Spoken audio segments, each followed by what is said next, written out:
Hey, what's up guys, and welcome back on another video. Last week we taught the Elmsley count. Today I thought I might change it up and teach you a color change. I was kind of looking back, and I think the last color change I taught was the Bertram color change, and that was, I think it was like 4 months ago. So I think we're in due to a new color change. Today we're going to be going over the Paintbrush color change. Looks a little bit something like this.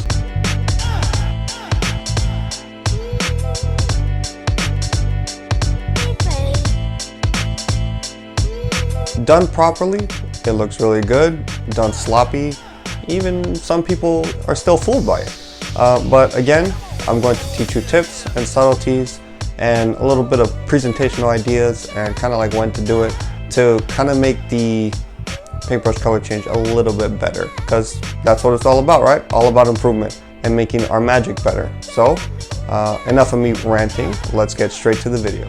Real quick, if you are interested in what the cards are, they are the Artisans. Really nice playing cards. I think these were like one of my first sets of nice ones that I got, instead of like your standard bicycles. They have a, that's what the cards look like, or the box looks like. There is a white edition and a black edition. The black edition is pretty cool. Go ahead and check it out. To start off, what is the paintbrush change? This is the paintbrush change. You get 2 cards, get your double, and it changes. That's the paintbrush change. First, I'm going to teach you how to do it, and then I'm going to teach you kind of tips and subtleties on to make it better and where I see flaws in other people's performance of the paintbrush change. Again, just personal opinions, nothing like, I'm not trying to diss anybody. Like I'm not trying to do that right now. It's more, again, just my personal opinion on how to make it better. How to do the paintbrush change.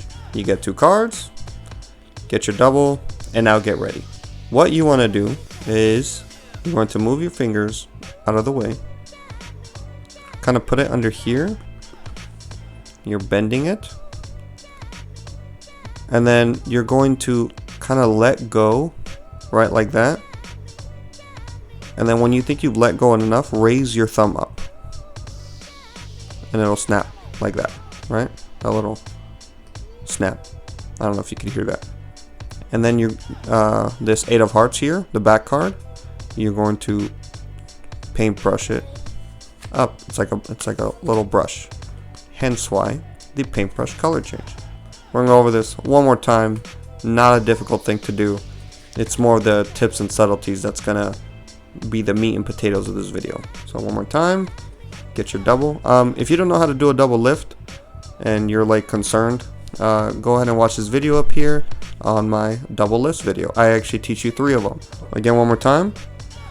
You have the jack of diamonds in the front. You're going to move your fingers, place that under here, bend, right? You're bending it like that. Let go, like this, and like that. And you're going to push it up, just like that. And that is the paintbrush color change.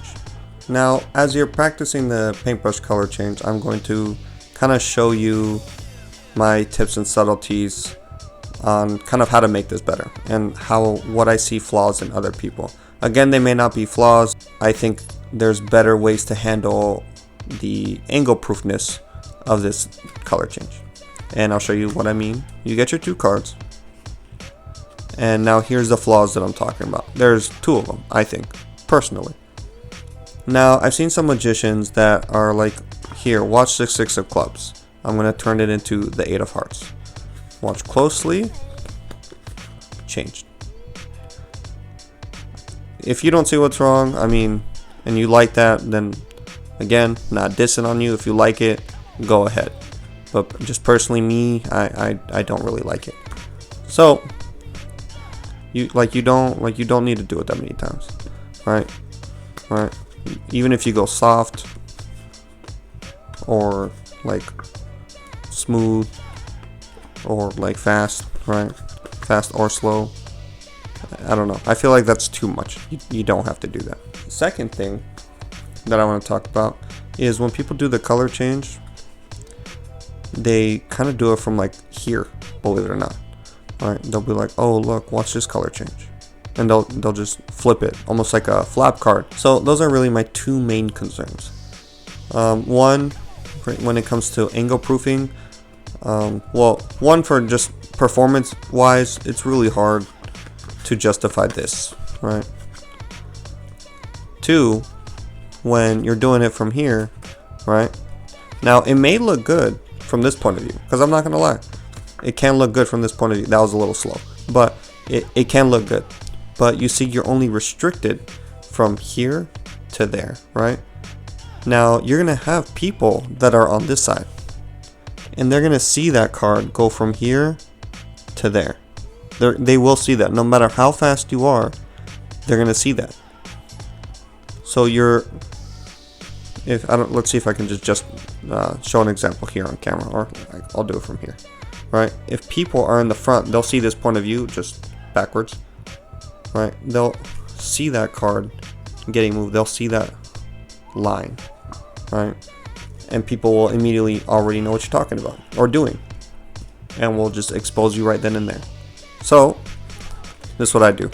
Step one, I like grabbing a card that doesn't have too much on it, right? So it could be the two of diamonds. I definitely love the aces. We'll use the ace of clubs on this one, and then I'll control a card so this can be second from the top. So I don't know if you learn the cherry control, right? Again, I'll also leave that right up here. If you learn the cherry control, let's say they pick the 10 of hearts, right? You can talk, come here, right? And then show them that it's somewhere in the middle. Then you'll be like, oh, okay, we're gonna use this ace up here, right? And now you're set up.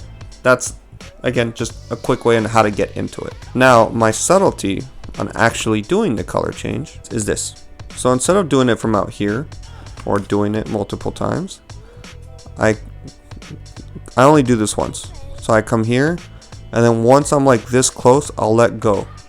Like you see, like I took my time with that, and that looked incredibly fast, right? So we'll do this again. So in full motion, right? Ace, they pick a card. It's controlled to the top. From here, right? Just watch the ace. And just like that.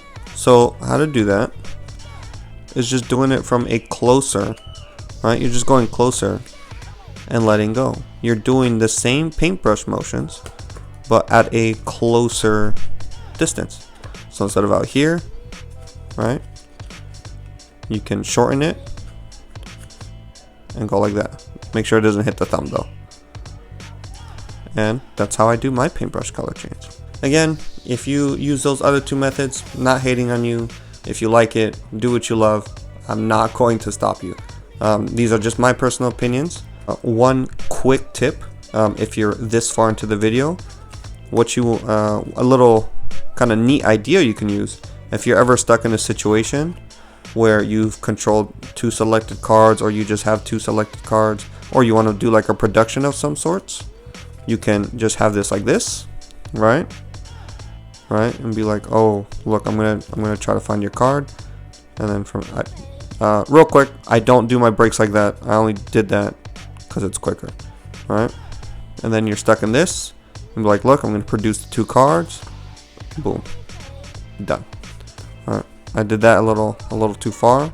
So if you come here, done, and you can produce two cards like that. You can produce two of a kind, selections, so on and so forth. But let's get into today's outro, because that is it for the paintbrush color change. And don't forget to check out the cards. They're really nice, and they handle smoothly. The only thing I really want to say is I hope you learned a lot in this video. If you think I was kind of deficient in something, then go ahead and leave it in the comments below.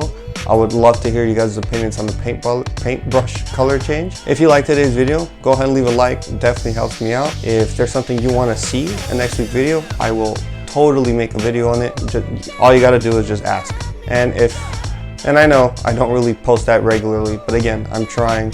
And if you do like the content that I'm delivering, go ahead and please subscribe. If you think other people are gonna, be interested in this channel, then go ahead and click the share button. Just let them know what my channel is all about. especially with this whole COVID thing that's going on. Not a lot of people are going outside, so right now is kind of the best time to learn magic. So without further ado, I will see y'all next week. Peace.